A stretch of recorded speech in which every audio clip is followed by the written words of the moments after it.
Okay, recording is in progress. Let me share my screen. Hi, Omolara. Nice to see you.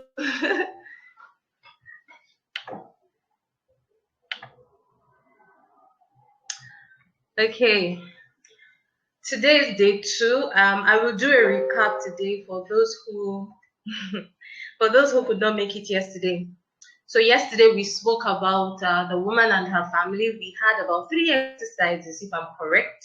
We did the time of life exercise, we did the 6 life exercise, and we did the wheel of life exercise.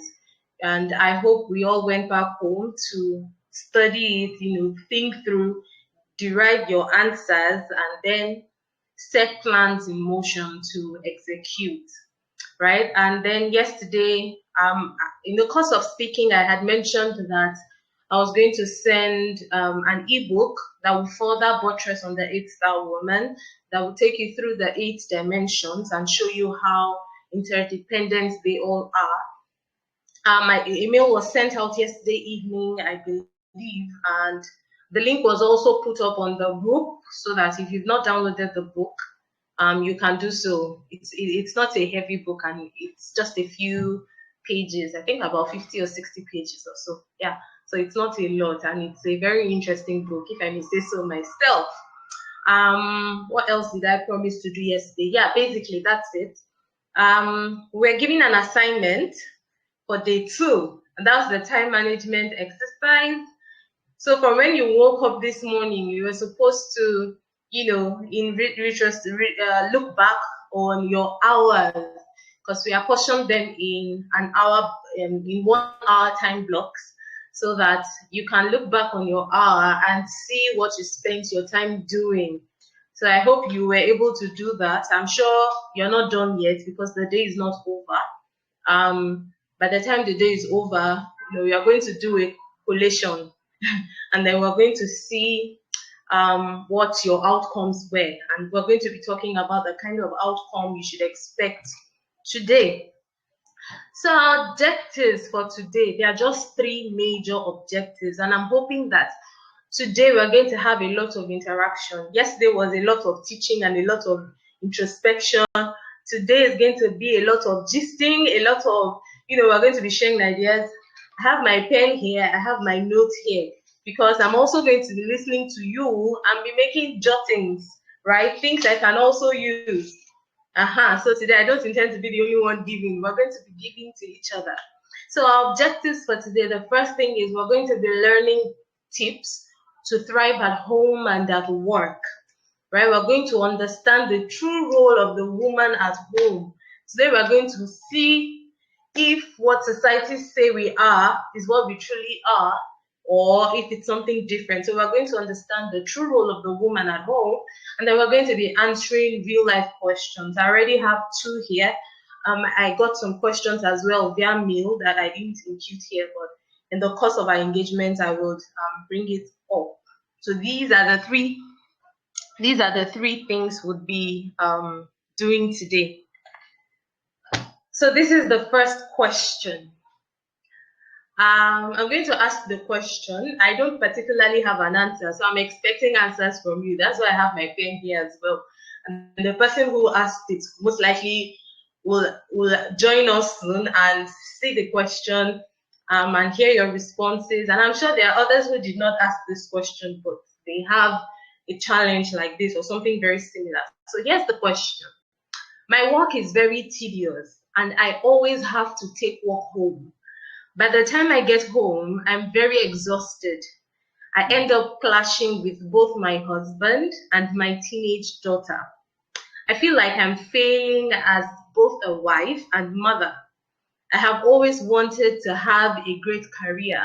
Now that I have it, I'm wondering, is it worth sacrificing my family? So, the floor is open. What's your advice to this woman? She's asking us, see, my career is going fine, but because of the stress at work, I'm having to lash out at my husband. I'm having to lash out at my teenage daughter. I don't like it. So what am I going to do? Over to you. Let's hear you. If you want to speak, just unmute yourself.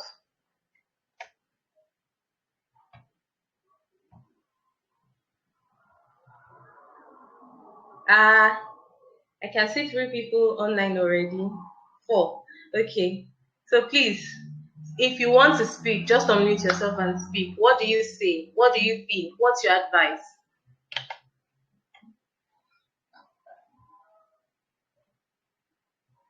Nobody's saying anything, no. Who wants to go? Who wants to bail the cat?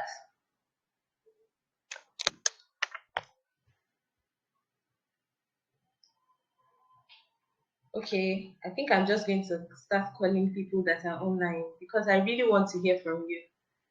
So let me start with Marianne. You came in first. What do you have to say to this woman who's going through this? I'm sorry, I was a bit distracted. I didn't get the question. Okay, let me read the question again. This woman says, my work is very tedious and I always have to take work home. By the time I get home, I'm very exhausted.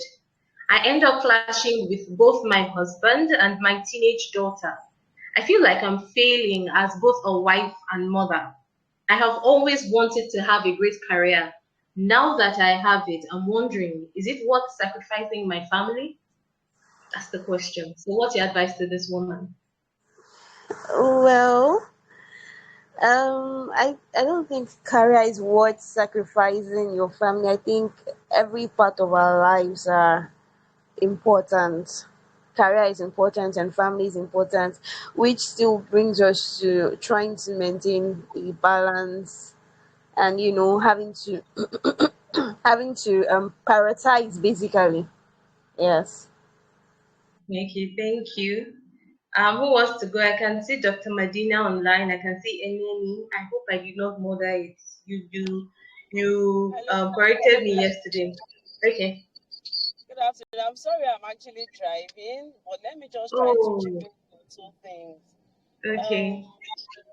I wouldn't say I don't think it's worth sacrificing your her career for anyway, but I believe that there are strategies that she could employ that might actually make it easy for her to cope. For example, I wish she could actually tell us the way her work is, how structure, what kind of structure she works in, so that we'll probably be able to help her that, okay, is it possible that you don't take this work home? Like, because whether we like it or not, the stress, the same way she blurts out on her family, she can't take the stress out at work. Yeah. So if she can actually contain herself that much, not to take it out on her people at work, then I feel that then she can actually be conscious. She should just try to be conscious, be intentional about making the family work well.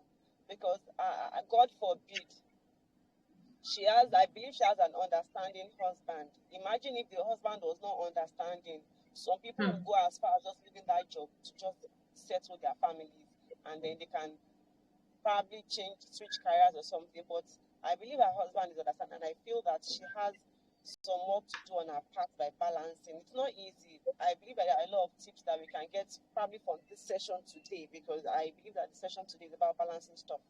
So I believe that from this session, she'll be able to make one or two things to work on. But I think taking the work home is the major issue. If the work was stressful, like if the day was very stressful and she knows that she has done everything and she has left everything at work and she's coming back home, she will feel more relaxed, because as you are going home with knowing that you have some stuff to do at home, like some work to do, like from office work to do at home, it's actually Yeah. going to be it's going to place under some pressure, even before starting the work. It's putting under pressure that you just don't want to see anything, all you want to do is just work, work, work, work, work.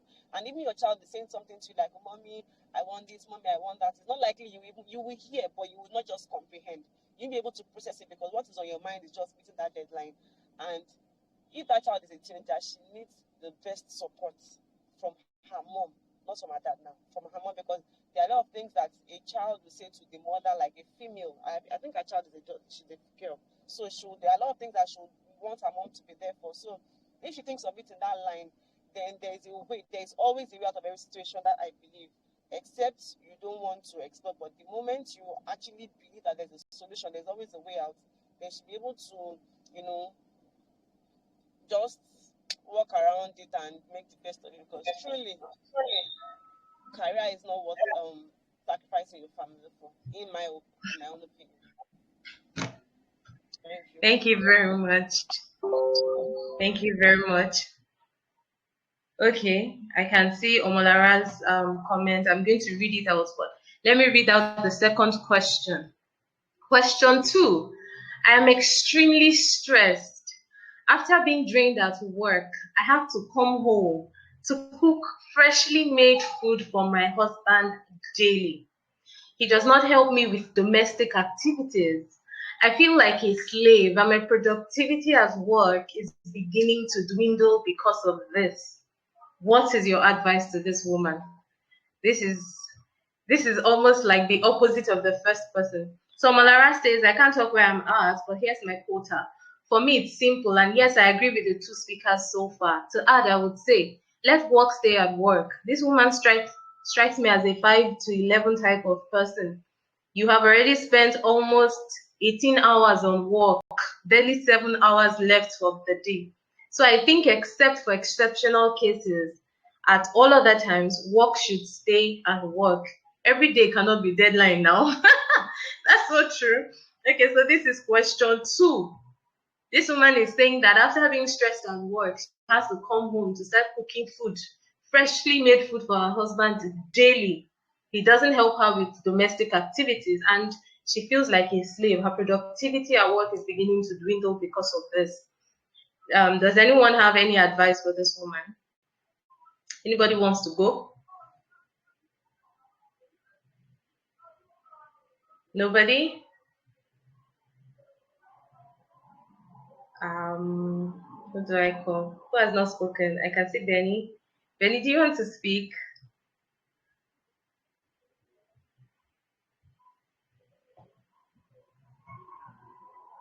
Okay. Hi, can you hear me? Yes, clearly.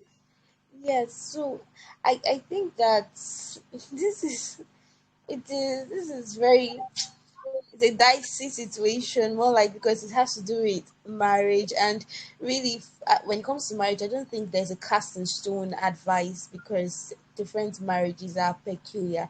But I would like to say, is it possible she outsources the cooking if her husband will be comfortable with it, since it's, and it also depends on her financial ability, the family's financial ability. If it's something she can do, like outsource the cooking, probably get a chef, that cooks, goes back home, and that, I think that will be sorted. If outsourcing would actually help, if there are things that you can actually outsource without having issues, I think it would help.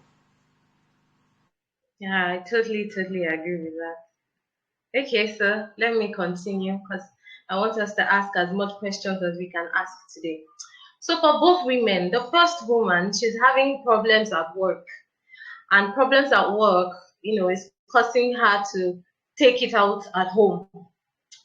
This other woman, question 2, is having problems at home, and the problems at home are beginning to affect productivity at work. It's why we do work-life balance, because they are all interconnected. Once an area of life is broken down, just give it time. You'll see it filter into other dimensions of life. So for these two women, this is what we are saying to them. Okay. We're saying find work-life balance. How? The first advice we're giving is set your compass. It's very easy for us to go through life, go through the motions of life. We're on autopilot, no time to pause, no time to think. And in doing those things, especially as women, we find that we lose ourselves in those things. It was one of the conversations we had yesterday. So for work-life balance to ever be effective, for you to ever find that balance you're looking for, the first thing is to set a compass. Know your anchor. Have an identity. This identity is not your role at work. This identity is not your role at home. Because before work and before home, you were you. This identity is completely you, your sense of purpose, you, your core. Once you can find that and set that as a compass, it becomes an anchor for you that when life's vicissitudes blow and storms come, you are still standing because there's an anchor. There's a place you draw that strength from. And it's also important because we live in a climate, particularly those who stay in Lagos. I don't know how other states are. I know Ibadan is very calm. I've stayed there a while, but for Lagos, my goodness, we live in a place where everything is fast, speed, right? And if you're not careful, you won't even catch up, right? So you, unless you have that thing, that one thing anchoring you, right? You'll find yourself easily getting stressed, easily getting frustrated. So the first advice to maintain work-life balance ever, set your compass, identify you. If you've not found you, or you don't know you, or along the line you've lost your sense of you need to take out time and find you. That is the very first thing. The second is to communicate with your spouse. It sounds so cliche, but it's very important because I recall there was a day I left home earlier than usual, I think about 6 a.m. I went to submit a proposal. I submitted proposals in different places. It was a very busy day. And I got home at about 8 p.m. or 9 p.m., having left home since about 6. And that already implies that I woke up earlier than 6. And so I came back home, and the question I was being asked was, so what are you making for dinner? At 9, yes. Benny says I call it my purpose, yes. At 9 p.m., I'm getting the question, what are you making for dinner? My God, I was upset because I was coming in very tired, expecting to even eat food or something to munch at home. And I couldn't find anything. And here is my man asking, okay, so what are we eating? I was really upset. I didn't say anything. I went to the kitchen, made food at about 11 p.m. That's when we started eating. And it hurts me. But he noticed my countenance and began to ask, what's going on now? What's wrong with you? And you know us women, our answer is, I'm fine. I was so fine. Eventually, I was able to communicate that, see, I felt this. I've been stressed all day. You knew how my day went. And I was expecting that something should have been done. I mean, I felt it was unfair for me to come back and have to go to the kitchen and start making things. And he was shocked because the beautiful thing was he didn't make dinner because he was considering me. How do I mean? So there was a day I had made lots of soup because I cook in bulk and I just put it in the freezer. And he was hungry that day. He just picked one, wanted it, made semo and ate it. Unfortunately, that particular soup he picked was the one I had banked on for another day. So it really pained me. I was like, why would you just take it? So this time around, he didn't want to touch what I had done so that he won't alter what my plan was. And he was hungry. He went to soak Gary. My husband hates Gary. He hates it. But for my sake, he had to do that, waiting that, let me just wait for this woman. No? And here I was, feeling that the reason food wasn't ready was because he didn't care. Communication helped sort that out. So for women who are experiencing that imbalance, you will be surprised the solution you will get from communicating with your spouse, and you will be surprised the perspective as well that you will get, because you're going to find some things that what you felt they were doing wrong against you was actually in your favor by their own reckoning. So communicating, that is just a non-negotiable constant. The third thing is time management, which is why we had that workbook, to check. And so far, I'm hoping everybody is on track. So far, you have to look back on it, because at the end of the by the time you're done filling it, what you have to do is to look back on it and see what you were doing at different time blocks. It's very important. For example, when you're at work, say 8 to 9, don't write I'm at work 8 to 9. No, break down what you were doing within 8 to 9. The reason it's important is you're going to find two outcomes. You're going to find that you're either wasting time. And how do I mean by that? I've had situations where I will go to the office, I'm seated in front of my laptop, my book is here, I'm browsing, trying to work on stuff, and someone comes in to want to maybe gist, and I find myself like an hour would have gone. That's what we're doing, but I'm still in front of my laptop, giving me a sense of being busy, whereas I really wasn't doing anything. And when this person leaves, it will take time again to recalibrate back into work mode.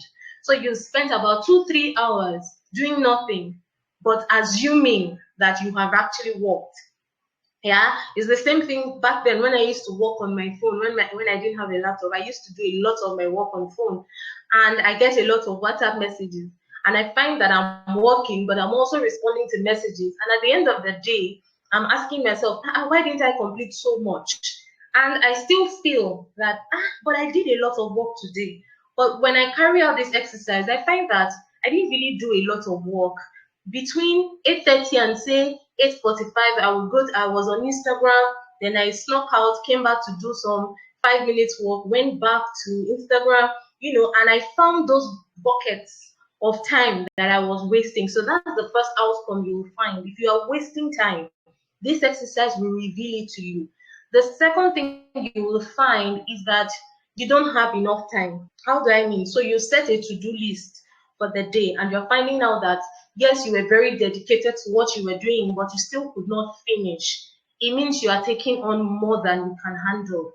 What's the next thing to do? Delegate. You have to delegate at that point.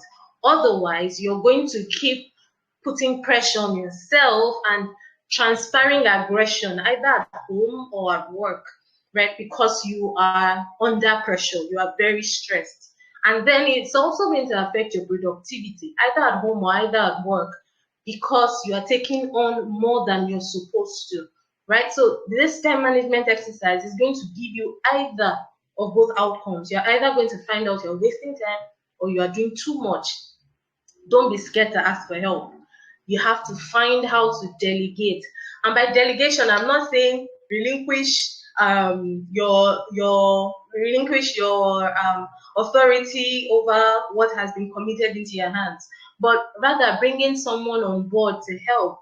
Like when we started TSAGE and Table Consults, I was the manager, I was the marketer, I was the salesperson, I was the accountant, I was the lawyer, I was the everything. Social media manager, I was doing all.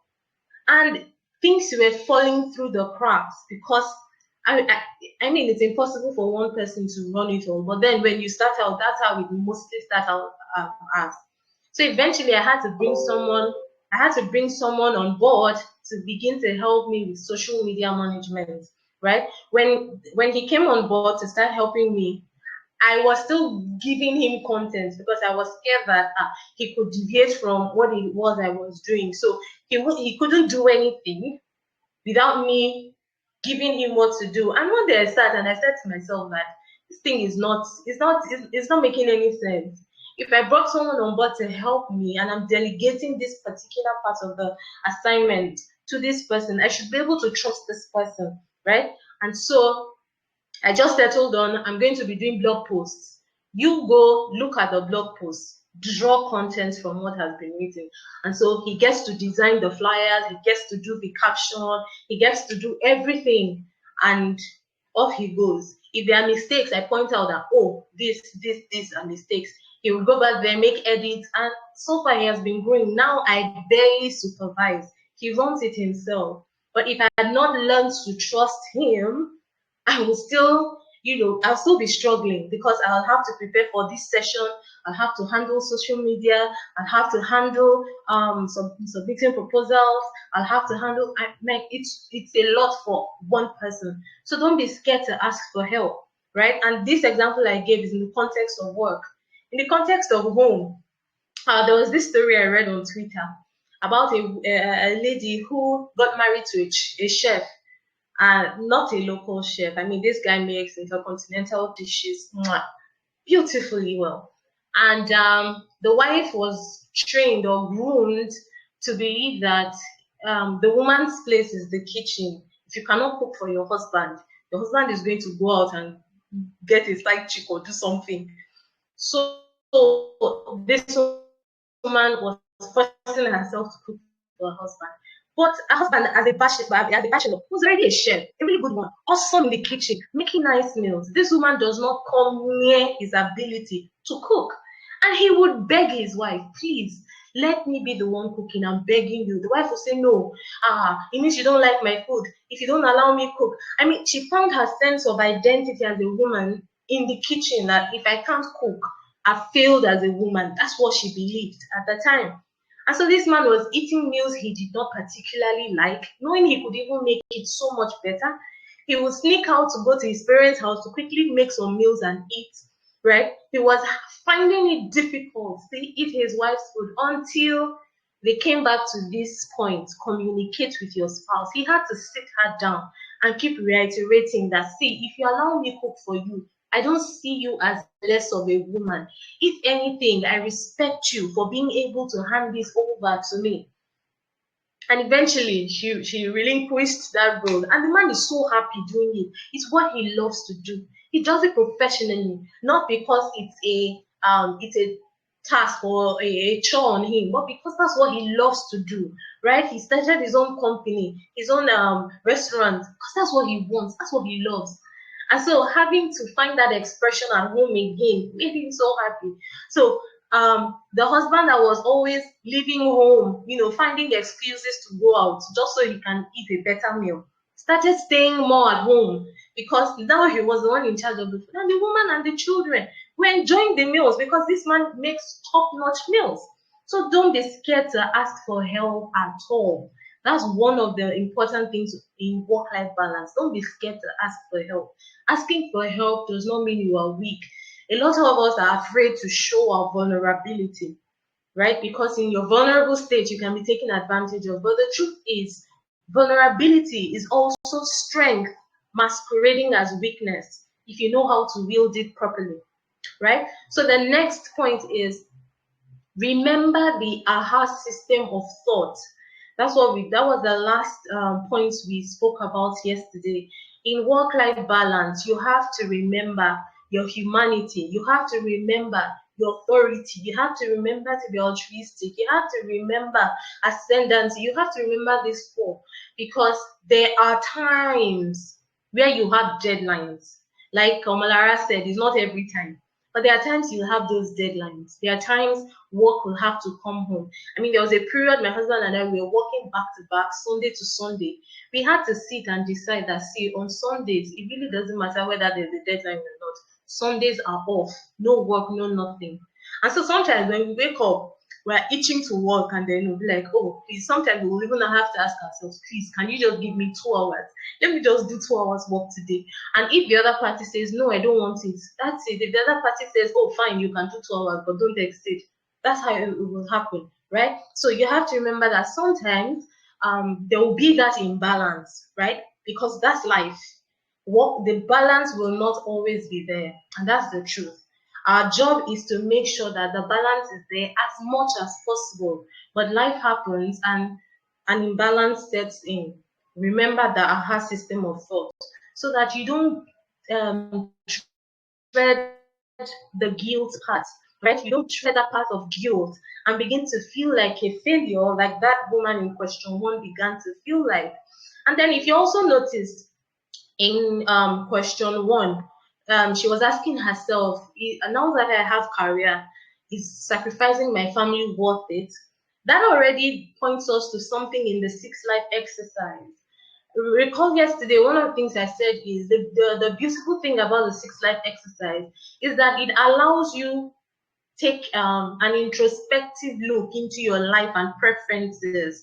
So for this woman, and I told you that when we do the 6 life exercise, the easiest outcome we have is usually based on our experiences.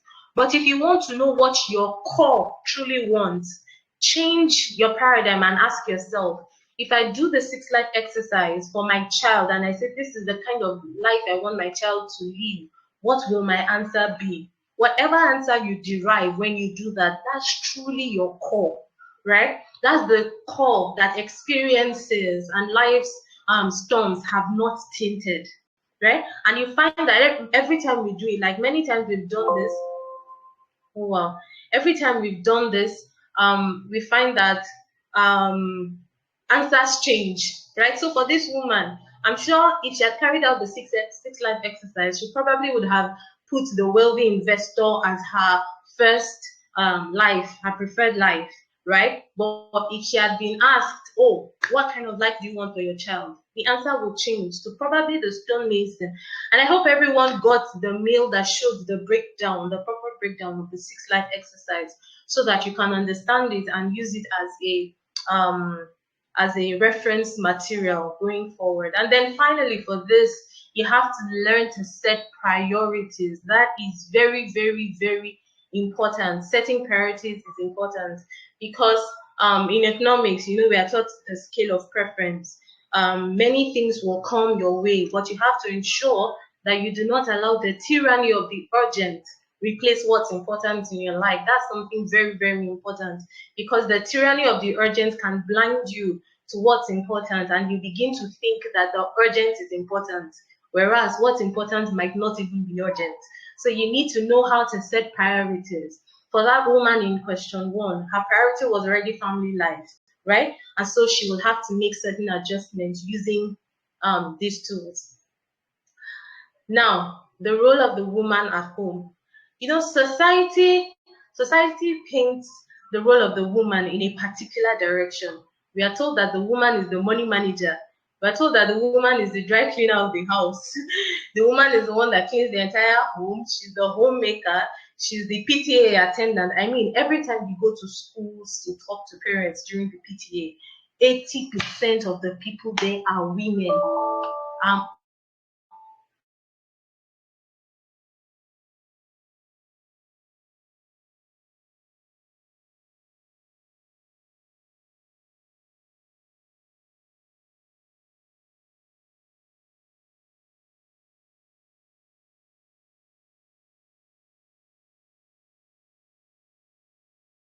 okay, the first gadget I'm using.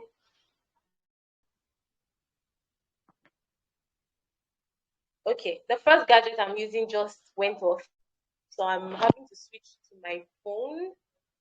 Um, so sorry. Let me put this in. Okay, so I'm having to switch to my phone. Can you hear me?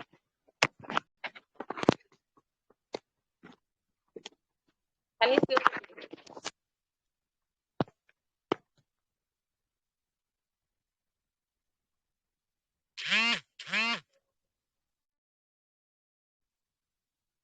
Okay, yes. Okay, so I'm very sorry for that. Unfortunately, I don't even know how to share my screen using a phone. So I'm sorry. I'm very, very sorry. I'm going to send the slides to you. I promise. I'm going to send it once we're done. So the woman is called the homemaker. She's the PTA attendant. She's the money maker. She's the one that does everything, right? I recall there are times I would go to PTA meetings and I would ask, where are the fathers? There are times 100%, no man present. All are women, even down to the executives, right? So society has said that women are the nurturers, women are the homemakers, women are they're the ones who are more compassionate.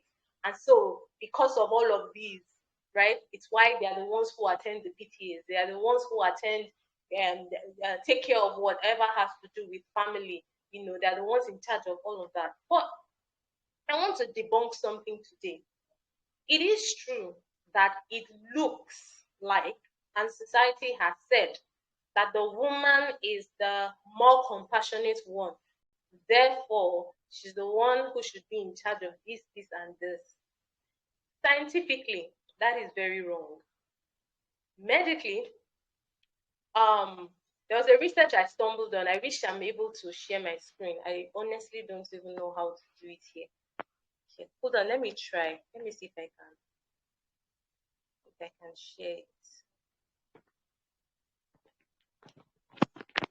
Let me try. possible. Okay, it's not cooperating with me. I wanted to show you the research. Ah, okay. So they found that the part of the brain responsible for compassion, that's somewhere in the limbic system. Don't let me go physiology, but somewhere in the limbic system, the part of the brain responsible for compassion is triggered the same way in the man and in the woman. Anatomically, it is the same brain in both of them. Physiologically, that's the functional part. It's very similar. However, what varies is the mode of expression. That's the difference. And the mode of expression is different because first we have been conditioned in a particular way.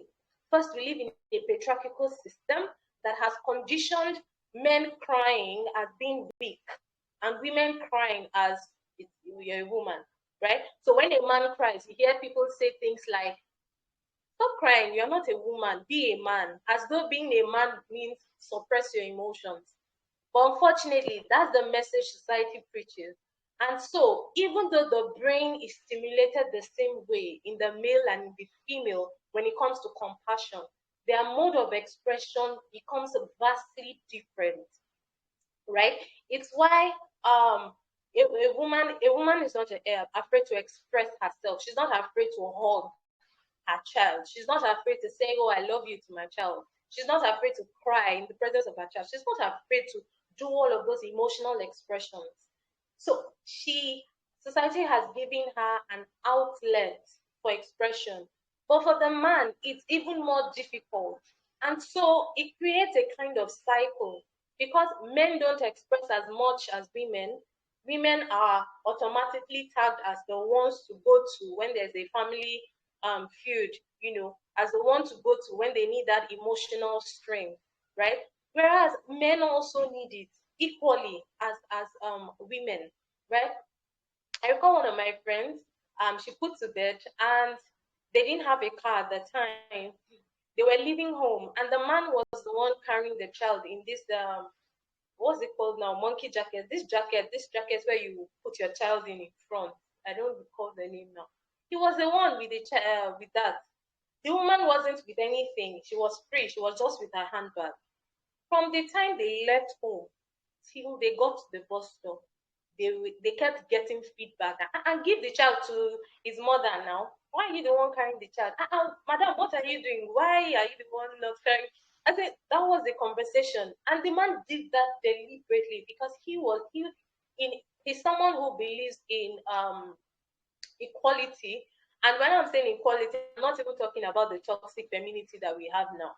Equality in the sense that my wife and I are partners. We complement each other. There are places where I am strong and she's weak, and there are places where she's strong and I'm weak. So we fine tune each other and we click, as a partner, right?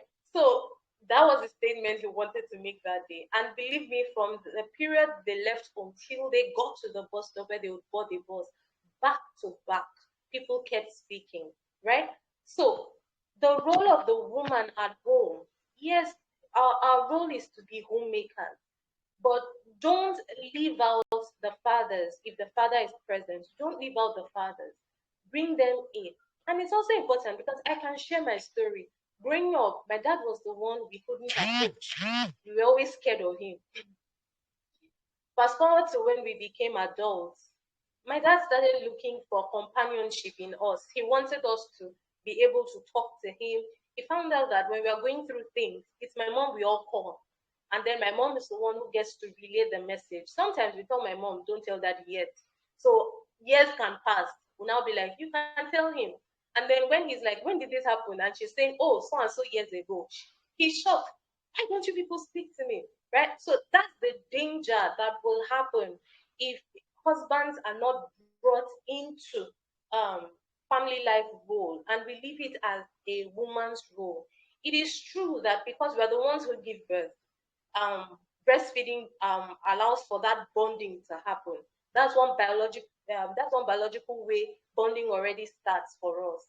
But the men also have their own methodology of bonding, and so when we restrict it to the female's role, we are we are we are sorry, we are taking out from the men, and we are further consolidating the wrong notion that society already believes, that the role of the woman, is just to be at home, while the man is the one to be going out. The man is the one not to express. Okay, someone has sent me a way to share my screen. Please hold on. Let me try. Let me. I'm so sorry. It's the first time I'm using my phone to do this, so I really don't know how it's done. Okay. Please, can you see my screen now? Let me know if it has worked.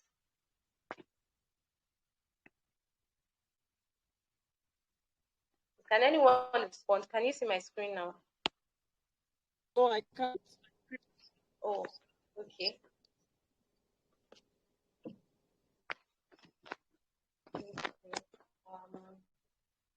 Let's see.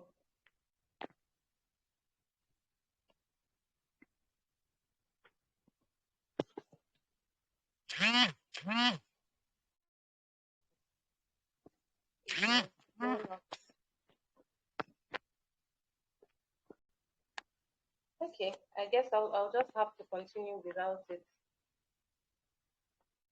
I'll just have to continue without it. But I promise to send it. I promise. I'm going to send this particular one. I'm sending it because there are things I also wrote there that you need to see. It will really, really help. Okay, so that's the biological proof that women are not designed to just be the carer of the family. Males are also biologically designed to be so, but societal conditioning is what has changed that modus operandi to make it look like the woman has to carry out all of the weight, right? And so, to go back to question 2, for those who are just joining, question 2 was, I'm extremely stressed. Okay, I saw a question. Where is the notes again? Sorry, do you mean the note for the slides? I've not sent it yet, but I will send it as soon as we're done with this. I'm going to send it. The only thing that has been sent is the workbook 1, the workbook 2, the breakdown for the 6 life exercise, the link to Silent Tears, which is the wellness book I spoke about. And then, yes, I'm also going to send you a link to a parenting course as well, to help as many mothers out there to understand your adolescents. Is one of the things I'll also send at the end of today. So to wrap up this class, basically, work-life balance at the home begins from first you finding your compass, setting that compass, right? There are 1001 ways to find your purpose, but some of the tips I'll just give is take out time to breathe and ask yourself, what drives me when I wake up in the morning and I'm asked to do this or this? I don't think twice before wanting to do it. There's this surge of energy that flows through me when I have to do this, when I have to be this, right? Those are some of the questions you can ask yourself that would point you in the direction of purpose. For those who have a relationship with a grand organized designer, you can ask.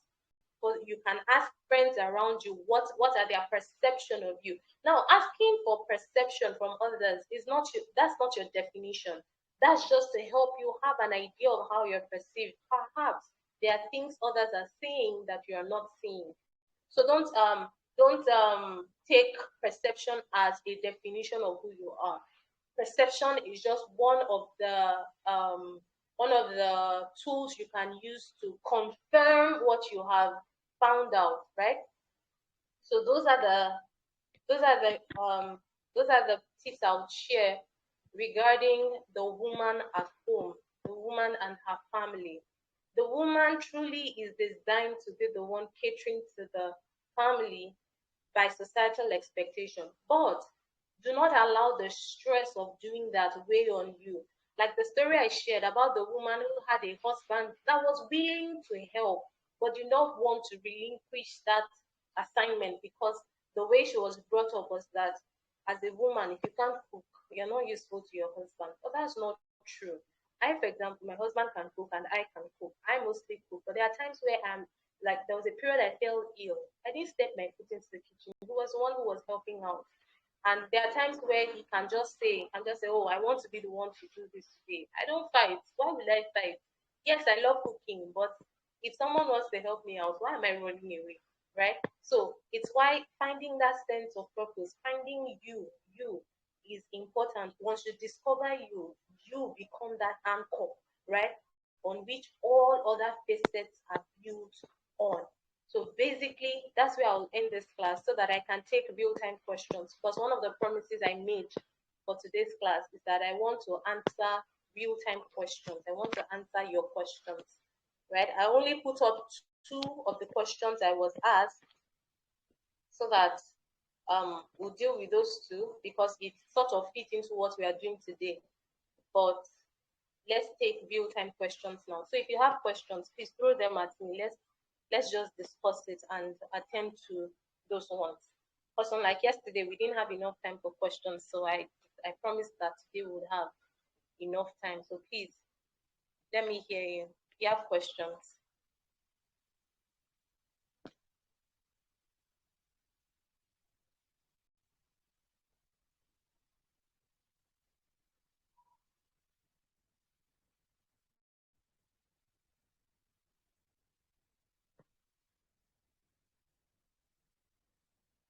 Nobody's asking a question. We don't have any question. Tomorrow when we speak about the woman and her relationships, I've gotten about 5 questions regarding tomorrow. We're going to be answering question about the woman as a boss and her relationship with her employees. We're going to be answering questions about the woman as a wife and her relationship with her husband. We're going to be answering questions around the woman as a mother and her relationship with her child. We're going to be answering questions around the woman as an employee and her relationship to a toxic boss, right? Those are some of the questions we've gotten in that we'll be treating tomorrow. So most of tomorrow will be questions. I'm just going to be answering those questions. In answering those questions, I'll be touching on other concepts so that way I can answer and deal with as much concepts as possible rather than just making it a teaching. So I look forward to your questions. I'm waiting. Any question, please? Let me figure out how to check the chat. My God, it's so difficult using your phone.